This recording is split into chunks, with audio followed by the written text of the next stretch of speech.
사람과 같이 인사했는데요. 참 수고하셨습니다. 이렇게 인사하겠습니다. 네, 참 수고하셨습니다. 네, 참 수고하셨습니다. 한 해를 지낸다는 것이 참 쉬운 일은 아닌 것 같아요. 네. 오늘이 벌써 2023년도 그 마지막 날인데요. 정말 어려움과 또 혼란, 그런 환란 이 가운데서 또 우리를 지켜주신 하나님께 감사할 뿐만 아니라요. 그 새해에도 그 하나님의 은혜가, 그 하나님의 그 축복이, 그 하나님의 인도하심이 우리 캠퍼스의 모든 성도들에게 가득하길 소망합니다. 한 해를 보내면서 우리가 그런 말 많이 하잖아요. 다사다난했다. 네. 근데 사실 많은 경우에 그 12월 여때쯤 다사다난했다라고 하면 되게 형식적인 그런 인사가 되잖아요. 근데 금년에는 좀 아닌 것 같아요. 정말 그 다사다난한 그 해가 아니었나 이런 생각이 듭니다. 전 세계적으로는 정말 전쟁이라고 하는 것, 그래서 뉴스를 틀면 우리가 영화에서나 볼 수 있는 그런 사고의 일들 이런 것들이 계속 일어나고 있고, 우리가 예전의 단어라고 생각했던 계엄 이런 거 있죠. 또다시 있겠어? 탄핵 이런 것들이 이제는 우리의 삶에 훅 들어와서 어디 가나 이 시위대를 만나게 되고요. 그래서 저도 어쩔 때 가끔 이제 가면 시내 이제 가다 보면 웬 또 시위? 이제는 시위가 일상이 된 세상에 살고 있단 말이죠. 이게 한 해 마무리에는 비행기가 또 추락해서 맨 처음에 저는 정치사님이 주일날 말씀하시는데 다른 나라에서 일어난 줄 알았더니 우리나라에서 일어난 일이라고 하는 것, 그것도 정말 충격적인 일들, 우리가 예상치 않고 또 이 정도 이런 일은 안 일어나겠지라고 했던 것들이 2023년도에 저희가 다 경험했던 일이라는 거죠. 그래서 정말 다사다난했다라고 하는 말 자체가 우리한테는 이렇게 와닿는 한 해가 지금 해가 되고 있지 않나 이런 생각을 합니다. 그래서 지금 2025년도 새해 맞이할 때는 대부분 이렇게 뉴스나 언론을 보게 되면 되게 좋은 얘기, 새해에는 이런 일이 기대됩니다. 이런 얘기를 하는데 이 인터뷰나 CEO들이나 이렇게 그 설문조사한 거 보면 다 나오는 얘기가 2025년도에는 위기가 기회로, 혼란이 이제 고요, 이제 평안으로, 안정으로 이런 얘기를 하고 있다는 거죠. 그렇다는 것은 다시 말하면 지금 우리는 되게 혼란스럽고 위기스럽고 또 지금 앞이 미래가 불확실한 상황, 이런 상황에서 새해를 맞이하면서 사실은 희망보다는 걱정과 우려가 더 많은 시대, 그 시기를 살고 있다고 볼 수 있습니다. 이런 삶은 우리만 사는 것이 아니라요. 오늘 시편 126편을 읽었는데요. 그 시편 126편에 그 시편 기자가 지금 외치고 있는 모습이 어찌 보면 우리의 지금 상황을 잘 표현하고 있는 말씀이 아닐까 생각이 됩니다. 말씀 한 절만 보도록 하겠습니다. 시편 126편 5절 말씀입니다. 잘 알고 있는 말씀이니까요. 한 목소리로 같이 읽도록 하겠습니다. 눈물을 흘리며 씨를 뿌리는 자는 기쁨으로 거두리로다. 5절만입니다. 이 구절은 이 시편 126편을 유명하게 한 구절입니다. 이 구절은 이제 어떤 사람이 이제 고난과 환란의 그 상황을 이겨내고 기쁨을, 그리고 기쁨의 그 수확을 어떻게 누릴 수 있는가, 이것에 대해서 설명을 하고 있어요. 그러니까 이 구절을 보면 다 아시다시피 핵심적인 단어들이 이게 몇 개 보이지 않습니까? 눈물, 그리고 씨, 그렇죠? 기쁨 또는 수확, 이렇게 보인다는 거죠. 그러면 이게 눈물이라고 하는 건 다 무슨 의미인지 아시겠죠? 고통스럽고 환난 가운데 있고 불안하고 뭔가 되게 어려운 가운데 있다는 거죠. 그 어려운 가운데 씨라고 하는 건 소망이겠죠. 대부분 믿음에 대한 소망이겠죠. 그 믿음의 소망을 가지고 들고 나왔더니 그 다음에 어떤 일이 일어났냐면 기쁨을 맞이하게 되고 또 열매를 맺게 된다. 그래서 어려운 상황 가운데 있지만 그 가운데서도 희망과 믿음을 잃어버리지 않고 너가 계속해서 나갈 때 너의 삶 가운데 열매가 맺어질 거고 또 그 열매로 인해서 기쁨을 누리게 될 거야. 지금 우리가 2025년도를 맞이하는 그 모습, 예? 지금은 혼란스럽고 혼란 가운데 있지만 그래도 2025년도에는 우리가 이걸 다 극복하고 새로운 뭔가 기회가 또 새로운 안정이 또 새로운 뭔가 변화가 일어나기를 기대하는 마음, 예, 이것이 바로 우리와 똑같은 모습이라는 거죠. 바로 이 2025년도에는 지금 우리가 얘기하고 있는 시편 126편 그 5절의 말씀, 그 역사가 우리 캠퍼스의 모든 성도님들에게 있기를 원합니다. 지금은 힘들고 지금은 불안하고 지금은 조금 혼란스럽고 불확실해서 염려와 걱정이 있지만 우리가 믿음으로 씨를 뿌리고 그리고 기쁨의 수확을 누리는 그런 한 해가 우리 캠퍼스의 모든 성도들에게 2025년도가 될 수 있기를 소망합니다.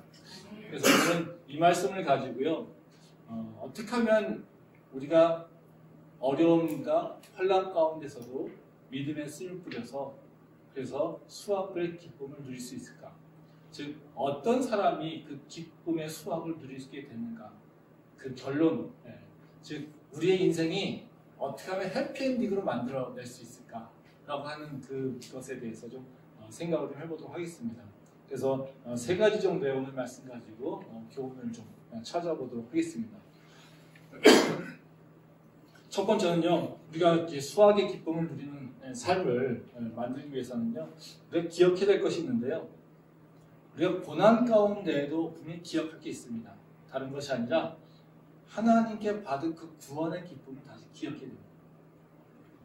그러니까 어려움 가운데 우리가 기억해야 될 건 다른 것이 아니라, 하나님께서 나를 구원하셨지, 하나님께서 나를 인도하셨지, 하나님께서 나와 함께 하셨지 라고 하는 그 감, 또는 그 기쁨, 또 그 경험에 있어서 내가 체험했던 것들, 이것들을 좀 생생하게 기억하고 그리고 그걸 느껴야 된다는 거죠. 그게 하나님께서 우리한테 말씀하시는 거예요. 말씀 한번 보겠습니다. 오늘 읽은 126편은 1절과 2절 말씀입니다. 우리 한 목소리를 같이 천천히 읽겠습니다. 여호와께서 시온의 포로를 들어주실 때에 우리는 꿈꾸는 것 같았도다. 그때 우리 입에는 웃음이 가득하고 우리 혀에는 찬양이 찼었도다. 그때 문나라 가운데서 말하기를 여호와께서 그들을 위하여 큰 일을 행하셨다 하였도다. 이 말씀은 이제 구원이 어떤 것인지를 기억하고 있는 것을 얘기하고 있어요. 1절에 보면 그렇게 나오죠. 여호와께서 시온의 포로를 돌려보내실 때, 이거는 지금 현재가 아니라 뭡니까? 과거를 얘기하고 있는 거예요. 즉, 이거를 가지고 이제 바벨론에서 포로가 풀어지는 거다. 이걸 얘기하고 있지만, 사실 이거는 이제 좀 보통 일반화시키는 게 필요합니다. 그래서 어려움에서 또 환난 가운데 있을 때, 그럴 때 하나님의 구원이 일어나는 것에 대한 얘기를 하고 있는 거예요. 구원의 상황을 이야기하고 있는 거라는 거죠. 근데 그 구원이 일어날 때 우리는 어떤 걸 느꼈냐면 꿈꾸는 것 같았어요. 또 뭐라고 합니까? 우리 입에는 웃음이 가득했어요. 우리 혀에는 찬양이 찼었어. 이렇게 얘기하는 거죠. 그렇죠?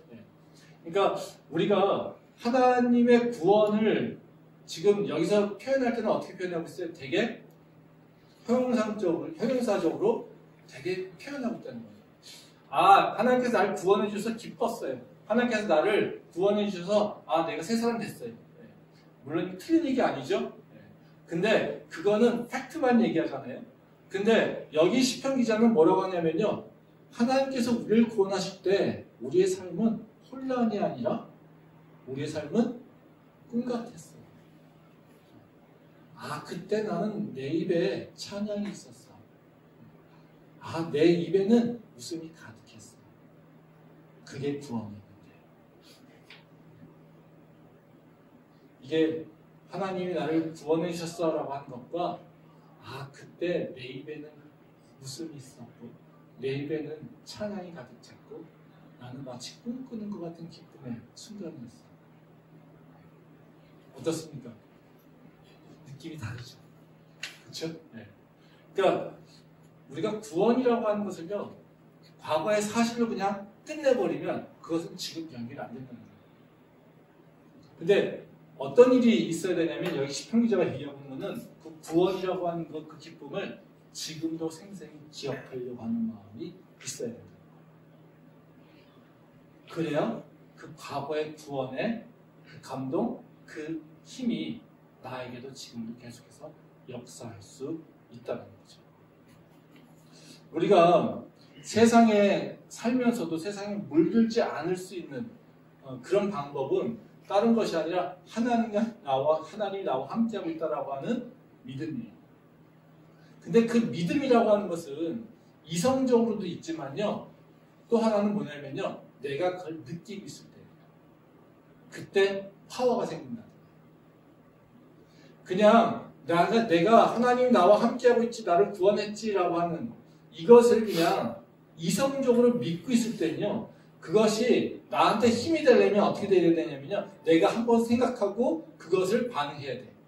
근데 내가 그것이 어떤 느낌인지를 기억하고 그걸 느끼고 있다면요, 나는 생각할 필요가 없이 바로 반응할 수가 있어요. 그러니까 내 몸이, 내 마음이, 내 감성이, 내 신경이 그걸 기억하게 해요. 그러면 우리가 세상에 살고 있지만 하나님과 동행하는 걸 느끼기 때문에 그 세상에 휘둘리는 것이 아니라 하나님에게 붙잡혀서 세상을 이겨낼 수 있다는 거예요. 그리고 그것을 자꾸 기억하려고 할 때 우리는 주님 앞에 더 가까이 나갈 수가 있어요.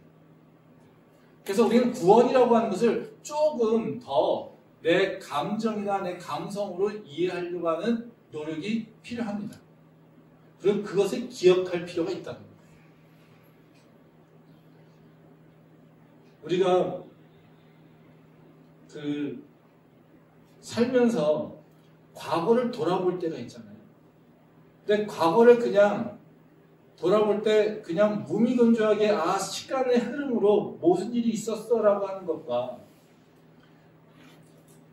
그 과거의 시간을 나의 감정에 따라서 또는 아닌 나의 느낌에 따라 좋은 때와 나쁜 때를 우리가 선을 그어보면 우리가 그 과거에 그 생생했던 과거에 일어났던 일들이 나한테 지금도 똑같이 느껴지잖아요.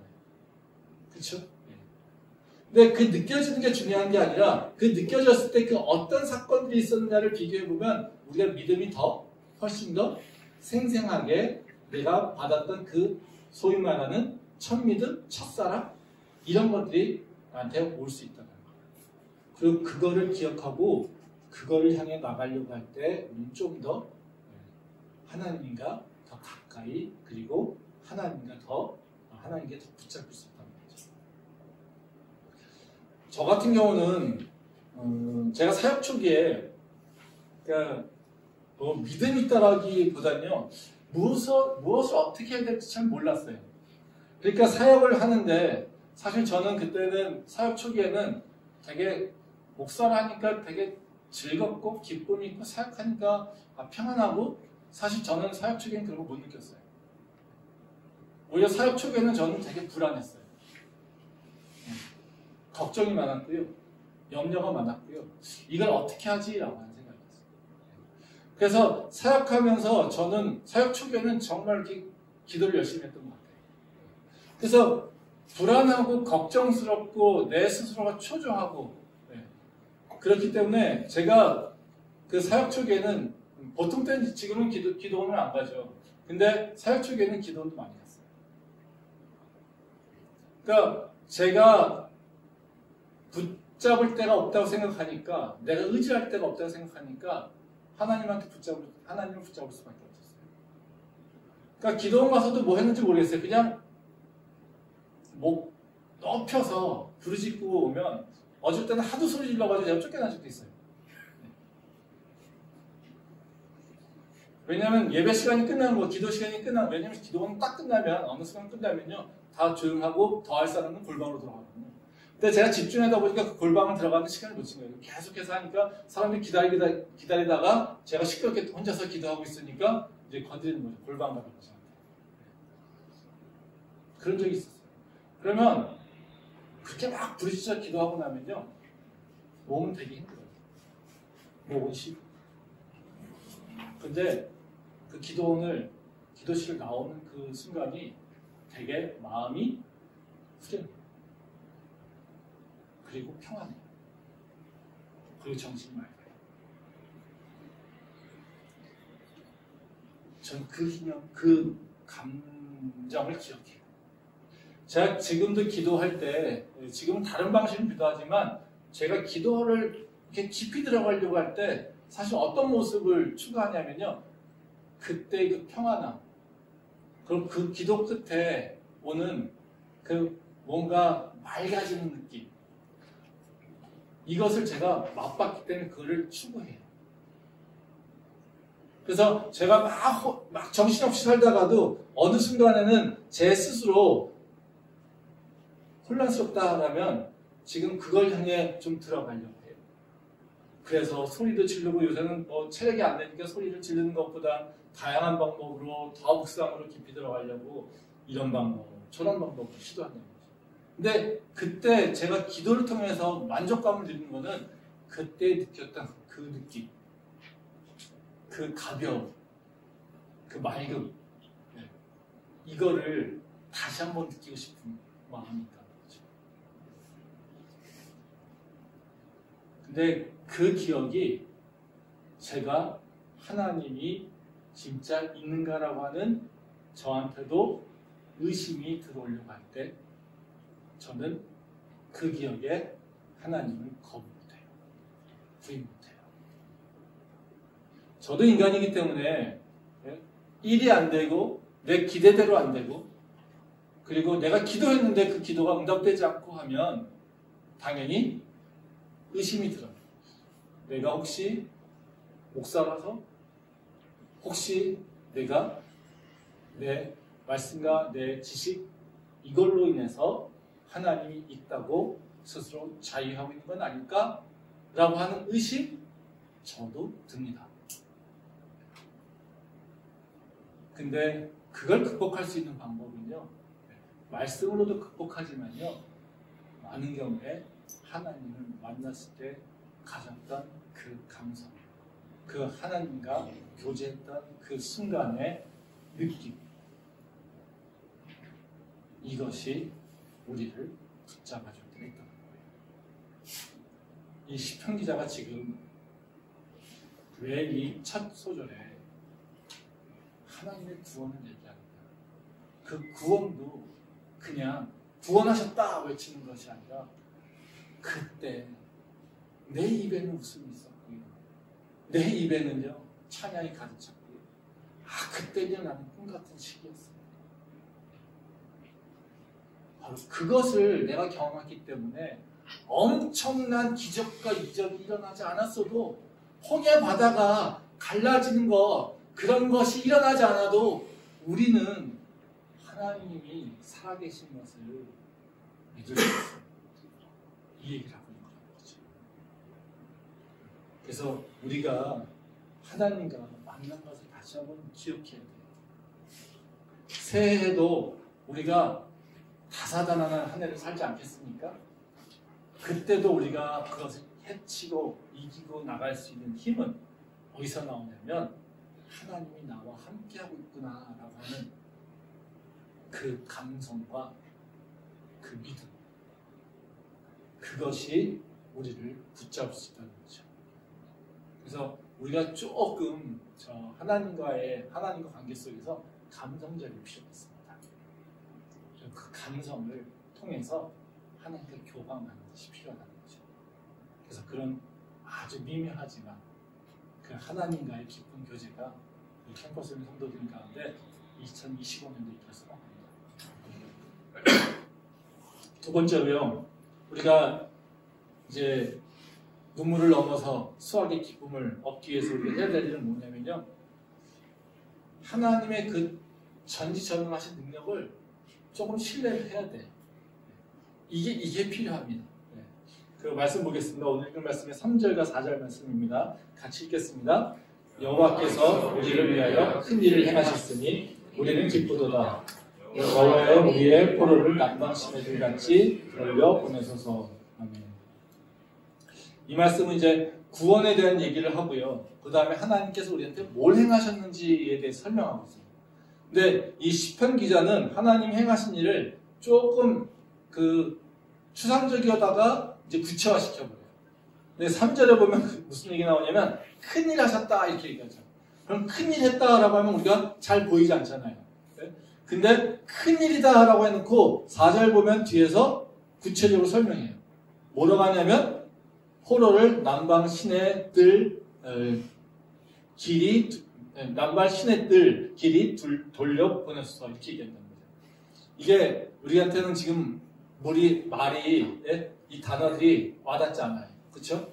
남방의 시내들 같이 돌려보냈어 이 얘기잖아요. 남방? 뭘 얘기하는 거지? 라는 거죠. 남방이라면 남쪽을 얘기하는 건데 네게브 사막을 얘기하는 거예요. 그래서 우리 NIV에서 보게 되면 이거를 그냥 네게브 사막에 비교하고 있어요. 그냥 사우스 이렇게 얘기하지 않다는 거죠. 네. 남방의 사막을 얘기해요. 사막은 어떻습니까? 물이 없죠. 네? 근데 사막에 시내들이 나온다는 거예요. 시내가가 생긴다는 거예요.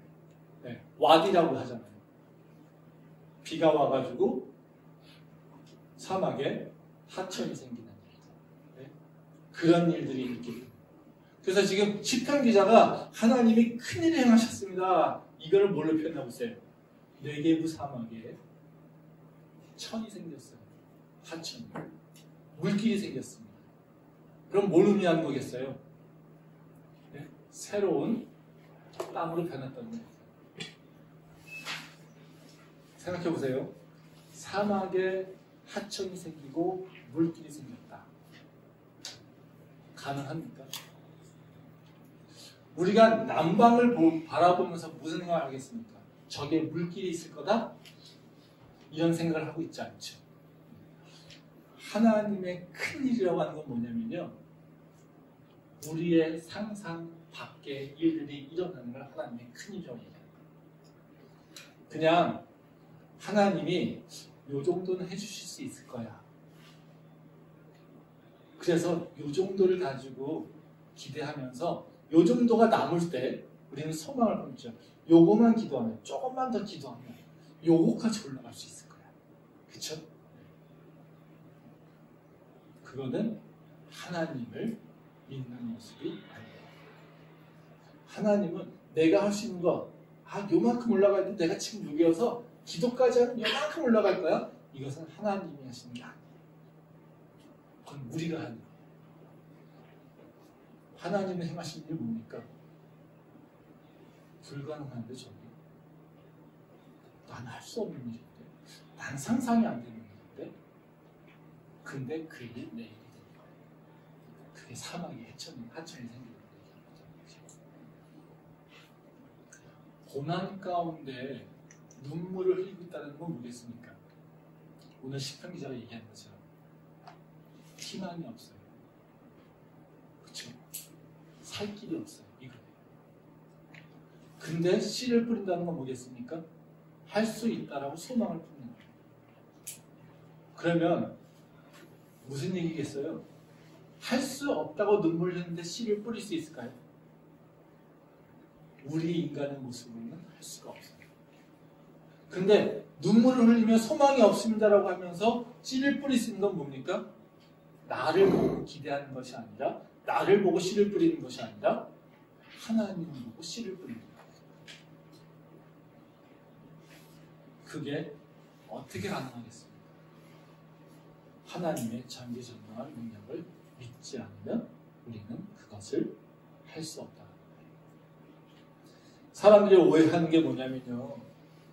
하나님은 내 손 안에서 나의 도움자로만 생각합니다. 근데 하나님은 도움자가 아니에요. 하나님은 우리 삶을 바꾸는, 완전히 바꿔버리는 주인이에요. 내가 힘이 조금 부족해요. 하나님의 도움이 조금 필요해요. 이건 우리의 모습이 아니에요. 우리가 가져야 될 모습이 아니에요. 하나님은 큰 일을 행하시는 분이고요. 우리가 상상하지 못하는 일을 하시는 분이 우리가 소망이 없다라고 할 때 하나님은 그 일을 행하십니다. 예수님이 나신 거 우리가 상상할 수 있습니까? 못하죠. 그 일을 행하시죠. 그 예수님의 탄생의 비밀에는 다 그렇지 않습니까? 세례 요한이 나타나는 것도 불가능한 일, 그 일이 일어나는 거 아닙니까? 홍해 바다도 마찬가지 아닙니까? 성경에 나와 있는 하나님의 역사하심, 하나님이 인도하신 가운데 우리가 상상할 수 있는 일들, 그 범주 안에서 일어난 것이 있습니까? 성경에는 그런 일이 일어나지 않아요. 성경에 나와 있는 모든 하나님의 역사하심을 얘기할 때는요, 우리가 상상할 수 없는 것들이 다 기록되고 있어요. 홍해 바다가 갈라지는 것도 뿐만 아니라 바로 그 전에 모세가 바로 그 바로에게 가서 했었던 모든 일들, 아브라함에게 있었던 모든 일들, 이 모든 일들이 다 우리가 상상하는 것의 범위를 넘어간다. 그것을 알고 있을 때 우리는요, 내 환경이 어떻든지 간에 우리는 소망을 품을 수 있어요. 하나님의 전능하심을 우리가 기억하지 못하면요, 우리는 소망을 품을 수가 없어요. 그래서 우리가 먼저 눈물에서 기쁨으로 변화된 삶을 가지려면요, 하나님의 능력을 신뢰해야 돼요. 내 눈에는 하나님 가능성이 없어요. 그렇지만 하나님 보고 제가 도전합니다. 하나님, 내 눈에는요, 길이 없어요. 근데요, 하나님 믿고 있기 때문에 제가 발을 떼어봅니다. 하나님, 내 가진 건요, 절대 할 수가 없어요. 그렇지만 하나님이 도우실 걸 기대하고 내가 한번 도전합니다. 이게 우리가 해야 될 믿음입니다. 전 2025년대도 우리 캠퍼스의 모든 성도님 가운데 믿음의 도전이 계속되길 소망합니다. 머물러 있는 것이 아니라요, 계속해서 주님을 향해 도전하고요, 세상에서 하나님을 선포하고 그 이름 높일 수 있도록 계속해서 도전하기 원합니다. 우리의 삶은 도전이 끊어지면 안 돼요. 믿음의 도전은 우리가 끝까지 계속해서 이어져야 된다는 거죠. 그 도전이 있을 때 우리의 삶엔 변화가 일어나는 것을 기억하고요, 그 도전이 계속되기를 소망합니다. 마지막으로 이제 세 번째는요, 우리가 기쁨의 그 수확을 누리기 위해서 해야 될 일은 뭐냐면요, 하나님의 약속을 좀 기억하는 거예요. 근데 그 기억으로 끝나는 것이 아니라요, 노력해야 돼요. 내가 어떤 일을 잘하려고 노력하는 것, 이거 둘째 치고요, 우리가 먼저 노력해야 될 건 뭐냐면요, 하나님이 나에게 함께하고 있지, 하나님이 나에게 약속하셨지, 나에게 하나님께서 이 일을 이루실 거라고 하는 것을 기억하기 위해서 내가 계속 노력해야 돼요. 하나님이 나와 함께하고 있다는 것을 내가 잊지 않도록 내가 노력해야 돼요. 우리가 해야 될 노력은 바로 그 노력이다. 말씀 보겠습니다. 시편 126편 5절과 6절 말씀입니다. 같이 읽겠습니다. 눈물을 흘리며 씨를 뿌리는 자는 기쁨으로 거두리로다. 울며 씨를 뿌리러 나가는 자는 반드시 기쁨으로 그 곡식단을 가지고 돌아오리로다. 이 구절은 그 노래의 구성으로 보면 어떤 파트겠습니까? 잘은 모르겠지만요, 아마도 후렴구 같은 거 아닐까 생각이 됩니다. 왜냐하면 앞쪽하고는 틀리게 5절과 6절은 어떻게 해요? 반복되고 있죠. 그러니까 5절에서도 눈물을 흘리며 씨를 뿌리는 자, 이 얘기가 나오고 6절에서도 울며 씨를 뿌리러 나가는 자, 그렇죠? 그 뒤에서도 그런 자는 기쁨으로 거둔다. 그리고 뒤에서도 보면 반드시 기쁨으로 그 곡식단을 가지고 돌아오고. 5절과 6절은요, 내용이 동일해요. 반복돼서. 그러면 노래를 따진다면 뭐겠습니까? 후렴구예요. 후렴구라는 건 뭐예요? 한 번 부르는 것이 아니라 반복해서 우리한테 각인이 될 수 있도록 부릅니다. 이 노래는 뭐냐면요, 여기 표제를 보게 되면 뭐라고 돼 있어요? 성전에 올라가는 거예요. 그러니까 언제 부르는 거겠어요? 예루살렘 성전에 올라갈 때, 예배당에 올라갈 때 부르는 거예요. 예배당에 올라갈 때 노래를 부르는 거는 120편부터 134편까지 15편이에요. 근데 그게 다 노래를, 근데 그 공통적인 특색이 좀 있습니다. 네. 근데 이거는 보게 되면요, 환난 가운데 하나님께 예배하면서 하나님의 은혜를 찾아가는 자들, 이런 자들에 대한 얘기를 하고 있는 거예요. 그러면 여기서 왜 이 5절과 6절을 반복해서 하겠습니까? 네가 예배 드리러 갈 때 기억해야 될 건 뭐냐면 우리가 왜 예배 드려가니? 하나님이 우리에게 새 역사를 일으키신다는 것을 약속을 믿고 있기 때문에 우리가 지금 예배 드려가는 것은 다른 이유가 아니라 내가 주님 앞에 나갈 때 나의 삶 가운데 새 일이 일어나는 것을 나는 믿고 있기 때문에 그렇기 때문에 너희가 예배에 올라가는 거예요. 그래서 우리한테 지금 계속 뭘 얘기하고 있는 거예요? 너가 지금 고난 가운데 있지만 너가 다시 하나님께서 너에게 기쁨의 수확을 할 수 있게끔 변화시킨다라고 하는 것을 믿고 있기 때문에 너는 올라가야 돼. 이 얘기를 합니다. 스스로 뭐하고 있어요? 기억하려고 노래로 부르며 나가고 있는 것이 바로 지금 이 모습이라는 거죠. 우리가 고난과 환난 가운데서 빠져있을 때 가장 먼저 치고 들어오는 유혹이 뭡니까? 하나님 없어요. 그죠? 하나님이 있다면 나한테 어떤 일이? 어떻게 이런? 하나님이 있다면 어떻게 나한테 이런 고난? 그쵸? 하나님이 있다면 어떻게 나한테 이런 환난이 있을 수 있지? 이게 우리한테 처음 들어오는 일이죠. 그러면 그 노력, 그 경고를 받았을 때 우리가 해야 될 일은 뭡니까? 어떻게 하면 이걸 이길 수 있겠습니까? 그럼에도 불구하고 하나님은 나에게 약속하셨어요. 눈물로 씨를 뿌리러 나가는 자들에게 하나님께서 기쁨의 수확을 얻게 하신다고 약속하셨어요. 그래서 나는 지금 내게 고난이 있고 환난이 있다 하더라도 나는 새 생명을 주신다는 것, 나에게 구원의 은혜를 베푸신다는 것, 내가 어떤 상황 가운데 나를 지키고 인도하신다는 것, 내가 어디를 가든지 간에 불기둥으로 기름기둥으로 나를 인도하신다고 하는 그 약속의 하나님을 나는 신뢰해요. 이 믿음이 있을 때 우리는 예배를 나올 수 있다. 예배를 나왔을 때 그것이 내가 다시 확인될 수 있다는 거예요. 이건 뭐겠습니까? 고난과 환난을 이길 수 있는 내가 의지와 노력이 있어야 됩니다. 그걸 극복하기 위한 하나님의 약속을 다시 읊조리는 일들이 있어야 된다는 거예요. 믿음은 그냥 성장하지 않습니다. 믿음은요, 그냥 평안하게 있을 때, 항상 좋은 일이 있을 때 믿음이 성장되지 않아요. 믿음은 어떻게 성장합니까? 다 아시지 않습니까? 고난이 있고, 환난이 있고, 그것이 극복될 때 믿음이 성장됩니다. 슬럼프를 빠져봐야지 성장이 된다는 거죠. 대부분 신학교에 왔을 때 목사 후보생들한테 계속해서 신학교 교수들이 너 하나님 믿어? 너 믿는 게 맞아? 계속 도전합니다. 그 이유는 뭐냐면요.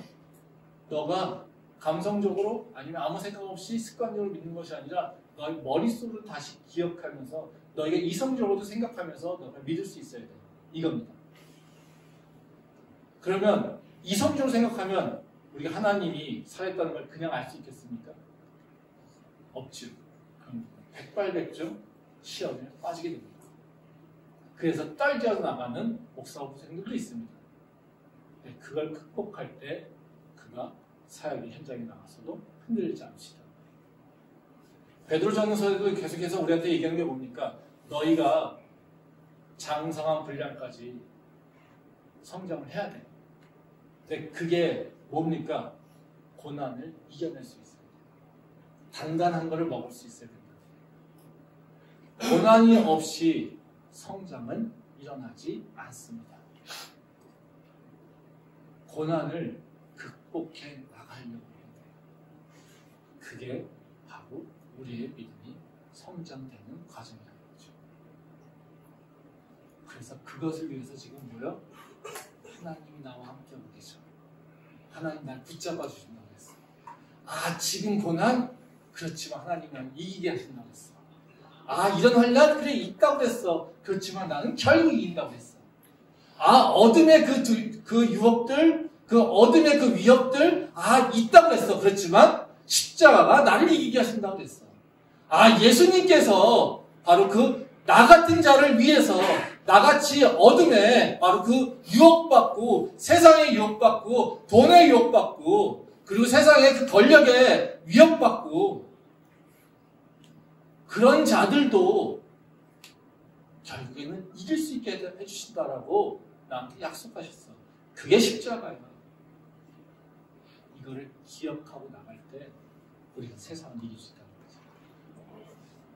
이것은 우리가 기억하려고 노력해야 됩니다. 믿음도 그냥 생기는 것이 아니라요. 우리가 하나님의 말씀을 기억하려고 노력해야 됩니다.